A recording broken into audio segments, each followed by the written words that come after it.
Okay, these two were just going crazy at the door, which means I got a delivery. Let's see what we got. Alright, let's see what we got for goodies here from Amazon today. We'll do a quick unboxing of the big box on the bottom there. You guys checking it out for me? Everything safe? Everything look good? What do we got here?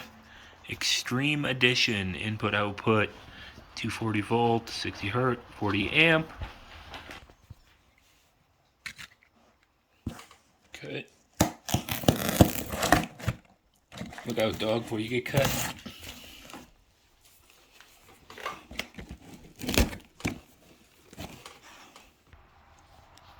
Okay, not a lot of packaging in here. The unit is just in there on its own.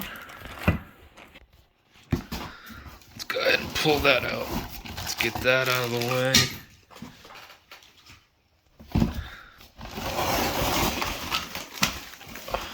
She's not light, I'll tell you that much. There she is, the Grizzl-E home charging for the Mustang Mach-E.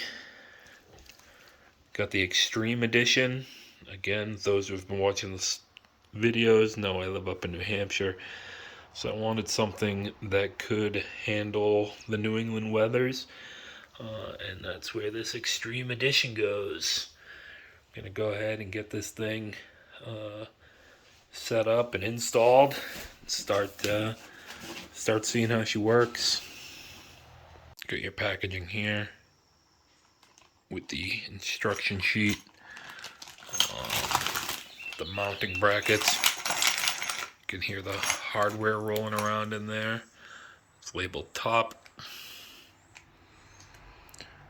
This looks bent, so that's a bit of a concern. It doesn't surprise me with the way everything was packaged together here. Come on, Canada, I expect better than this. Extreme Edition here with the, feels like a pretty good cable. See how that holds up in the elements. Here's the handle here. I'm going to give that the old sniff test now. It's got a cover there. Nice clicky button. Seems to work well. Take a look around the unit. So you see you've got some warning labels and details on this side. Same with this side. This thing is UL listed, so it would qualify for any of the federal rebates. On this end, you've got the plug. It's a relatively short cord, but not the worst of what I've seen. It's got the NEMA 1450 plug. This will be going into a NEMA 1450 outlet. That is on a 50 amp circuit, so we should be getting a pretty good charge rate out of this thing once she's up and running. Right here is where we've got our outlet. You can see it's coming up through the deck into this box.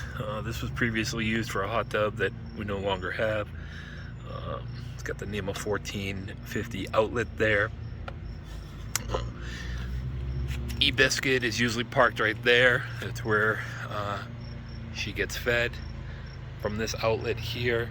I'm probably gonna move this outlet from here to be more on the front of that shed that you can see through the bushes here. Probably put it right on this wall right here. So that I can drive E-biscuit in and be able to feed her on either side. Right now, due to the cord length and where that outlet is located, I do need to always back in. It's not the worst thing to have to do, but it just makes life easier for everyone if you can just pull in and charge regardless of where you are. But again, you can see I'm not in a garage, so I went with that Extreme Edition because it is going to be in direct contact with the elements. We do get some pretty good rain and snow and cold temperatures here, so that's why I went with the Extreme Edition. Pretty simple setup. Not much for instructions here. There's a QR code and a web address that'll take you to an actual manual. We're gonna go ahead and toss that to the side. The bracket itself that goes on the back is pretty self-explanatory. Top at the top. Then you've got these 4 screws for each corner. You will require an Allen wrench to screw those down.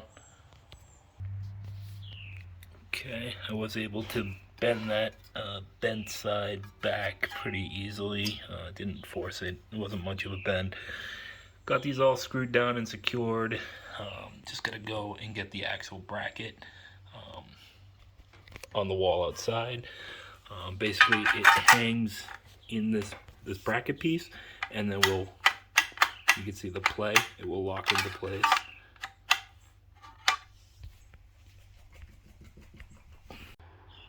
She's pretty heavy, but you can see I'm just holding it by the bracket itself, and it's holding in place. Alright, so we're back outside here at the shed. You can see I put up a board so that I can mount everything to. Not gonna have great access to the supports here.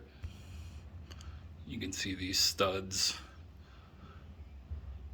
So the board is directly screwed into those. Use the level lined up where the holes are. So you can see I colored in all the holes that were on that bracket. We're only going to use 2. We're going to use that top one and this bottom one here to secure the bracket to the wall. Quick note to self, don't leave your cell phone in the sun. It will overheat and not be able to be used. So you can see here I got the bracket up on the wall right onto that piece of wood that I put up between the studs. Went up really easy.